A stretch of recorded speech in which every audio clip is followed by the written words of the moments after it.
திராவிட முன்னேற்ற கழகத்துக்கு ஆதரவாக பக்கபலமாக அரணமைத்து தர வேண்டும். இந்த அடிப்படையில் தான் திமுக கூட்டணியிலே நாங்கள் உடன்பாடு கொண்டிருக்கிறோம்.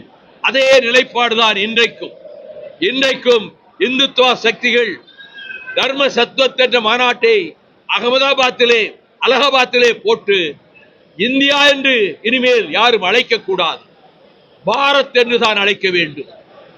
இந்திக்கும் சமஸ்கிருதம் தவிர மொழிக்கு இடமே கிடையாது. கிறிஸ்தவர்களுக்கும் இனி ஓட்டு கிடையாது, இஸ்லாமியர்களுக்கும் இனி ஓட்டு கிடையாது. ஆகவே மதச்சார்பின்மை என்ற கொள்கையை நாங்கள் ஏற்கவில்லை.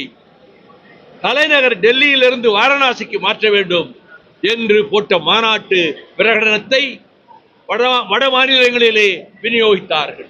இது அவர்கள் உள்ள கிடக்கை. இதை இடம் கொடுக்க மாட்டாது தமிழ்நாடு.